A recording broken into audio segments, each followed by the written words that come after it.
स्वागत है ब्रेक के बाद। डीडी न्यूज पर आप देख रहे हैं। इस वक्त अब हम बात करने वाले हैं कि क्यों जम्मू कश्मीर में आतंकी इस तरह से हमले कर रहे हैं।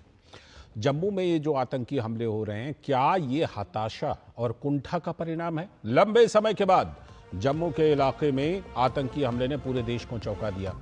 एक के बाद एक 3 हमले मीडिया की बड़ी सुर्खियां बने। 9 जून को आतंकियों ने रियासी में एक बस को निशाना बनाया जिसमें श्रद्धालु दर्शन करके लौट रहे थे। कठुआ में हमले को अंजाम देने की कोशिश में लगे 2 आतंकियों को हालांकि सुरक्षा बलों ने मार गिराया है।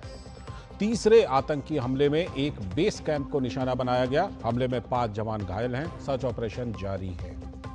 मारे गए आतंकियों के कब्जे से पुलिस ने भारी मात्रा में गोला बारूद भी बरामद किया है। तो सवाल यह है कि जम्मू कश्मीर में शांति के माहौल के बीच सरहद पार से एक बार फिर से ये साजिशें क्यों हो रही हैं? लोकसभा चुनाव में 35 साल बाद भारी तादाद में मतदान करके लोगों ने आतंकी खौफ के माहौल से आजादी पा ली थी। विकास की तेज रफ्तार में जम्मू कश्मीर अब सर पर दौड़ने लगा। सरहद पार की साजिश उस पर विराम लगाना चाहती है क्या? लेकिन लोगों ने भी ठान लिया कि आतंकी साजिश को किसी भी हाल में कामयाब होने देंगे नहीं। श्रद्धालुओं पर आतंकी हमले के बावजूद पिछले 3 दिनों में ही 90,000 से भी अधिक लोग माता वैष्णो देवी के दरबार पहुंच चुके हैं। राष्ट्रीय अंतर्राष्ट्रीय मीडिया में सुर्खियां लेकर आतंकी कुछ लोगों को गुमराह तो कर सकते हैं, लेकिन जम्मू कश्मीर अब इनके चंगुल में फंसने वाला नहीं है।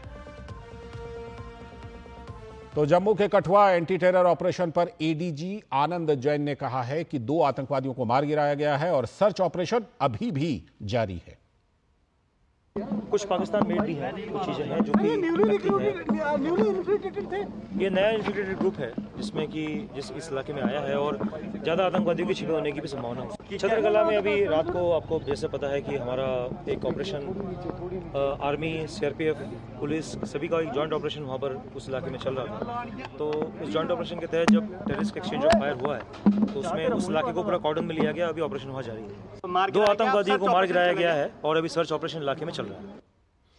रमा त्यागी हमारी संवाददाता हमारे साथ जुड़ चुकी हैं, जिनको आप अक्सर जम्मू कश्मीर से रिपोर्टिंग करते हुए देखते हैं। रमा त्यागी हमारे साथ जुड़ चुकी हैं। रमा, किस तरह से इसको देखा जाए? करीब 3 दशक के बाद, 35 साल के बाद बम्पर वोटिंग हुई। इससे कहीं ना कहीं बौखलाहट, कुंठा, जिसकी वजह से इस तरह की हमले श्रद्धालुओं पर, निहत्थे श्रद्धालुओं पर ये हमले कर रहे हैं अपनी कुंठा में। बिल्कुल सही आपने कहा लालचंद्र, ये बौखलाहट, जो हताशा है, ये साफ तौर पर दिखाई दे रही है। और आप देखिए हमले किन पर किए गए हैं। जो निहत्थे श्रद्धालु हैं, जो बड़ी आस्था के साथ वहाँ पर आते हैं। इसके अलावा जब गांव पे हमला किया गया तो जो सीमावर्ती गांव में गरीब लोग रहते हैं उनके ऊपर हमला किया गया है। तो अपने आप में एक डर का माहौल जो है वो कायम करने, क्योंकि जो आतंकियों की रणनीति है वो पूरी तरह से फेल हो चुकी है जम्मू कश्मीर में। जो उनकी मंशा है वो पूरी तरह से फेल है। जो उनके इरादे हैं कामयाब नहीं हो रहे हैं। तो अब उन्होंने इस रणनीति के तहत, जिसे सुरक्षा बल अभी भी लगातार नाकामयाब कर रहे हैं, लेकिन एक जो है एक हताशा भरी ये कोशिश जरूर की है जिस तरह से, और उसको मात दी है देश के लोगों ने। 3 दिन में 90,000 की संख्या में जब श्रद्धालु वहां पहुंचते हैं तो साफ तौर पर दिखाते हैं कि हमें अपनी सुरक्षा एजेंसियों पर, हमें सुरक्षा बलों पर, हमें प्रशासन पर और हमें अपनी सरकार पर पूरी तरह से विश्वास है। और पूरा देश ये कह रहा है कि आतंकवादियों की इस साजिश को हम कामयाब नहीं होने देंगे। अगर मई के आप आंकड़े देखते हैं, पिछले साल के मुकाबले जो यहाँ पर श्रद्धालु आए, जो यहाँ पर पर्यटक आए, जम्मू कश्मीर की पूरी की मैं बात बता रही हूँ, 61% से ज़्यादा जो है उसमें इजाफा देखने को मिला। और ये सीधे तौर पर किसे प्रभावित करता है? जम्मू कश्मीर की आम आवाम को, जो दशकों से एक तरह के खौफ के साए में थी, आतंकवादियों के, अलगाववादियों के एक भ्रम में थी। वो भ्रम से वो बाहर निकले हैं। अब एक जो है नई व्यवस्था में वो प्रवेश कर रहे हैं, विश्वास कर रहे हैं, संविधान में विश्वास उनका कायम हो रहा है। यही कहने वाला था रमा, आतंकवादियों के जो मंसूबे हैं वो कामयाब नहीं हो रहे। अब इस तरह की छिछली हरकतें उन्होंने शुरू की हैं। रमा, मैं यही कह रहा था कि ये जो गोलियां हैं, श्रद्धालुओं की श्रद्धा पर तो गोलियां हैं ही, लेकिन स्थानीय लोगों के रोजगार पर भी ये गोलियां दागी गई हैं आतंकियों के द्वारा। क्योंकि जिस तरह से पर्यटक वहां पर जाते हैं, पर्यटकों से जिस तरह से उनकी अर्थव्यवस्था जुड़ी हुई है स्थानीय लोगों की, तो सिर्फ श्रद्धा पर यह गोली नहीं चलाई है, वहां के लोगों के रोजगार पर, वहां के लोगों के पेट पर यह गोलियां चलाई हैं आतंकियों ने।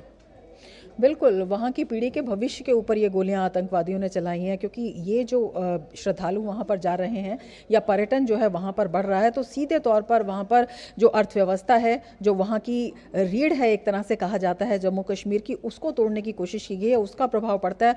और केवल ये जाने से नहीं बल्कि बहुत सारे ऐसे रोजगार हैं, जब ये लोग जाते हैं तो वहाँ पर प्रत्यक्ष या अप्रत्यक्ष रूप से बहुत सारे रोजगार वहाँ पर पैदा होते हैं। तो एक बड़ी जो जिसे कह सकते हैं कि आर्थिक ताकत जो है वहां पर पर्यटन है, और उसके ऊपर ये प्रहार करने की कोशिश की गई है। और सबसे बड़ी बात यही है कि एक डर का, एक खौफ का और एक संशय का माहौल जो है वो बनाए रखा जाना चाहिए, क्योंकि जो आतंकवादियों के लिए जो अस्तित्व का संकट वहां पर पैदा हुआ है ना, उसे वो बरकरार रखने की नाकाम कोशिश। लेकिन ये कोशिशें कामयाब होती नहीं दिख रही हैं। जिस तरह आप खुद डेटा बता रहे थे कि 3 दिन में 90,000 श्रद्धालु वहां पर दर्शन कर चुके हैं। बहुत बहुत शुक्रिया रमा, जुड़ने के लिए और इस खबर पर विस्तार से बात करने के लिए। तो हमारी संवाददाता रमा त्यागी जुड़ी थी और बता रही थी कि वहां पर भले उनकी कोशिशें हो कि खौफ पैदा करें, लेकिन लोग उस कोशिश को कामयाब नहीं होने देंगे। इसी के साथ आज के इस वक्त में इतना ही। पूरी टीम को दीजिए अनुमति, कल फिर इसी वक्त आपसे जुड़ेंगे।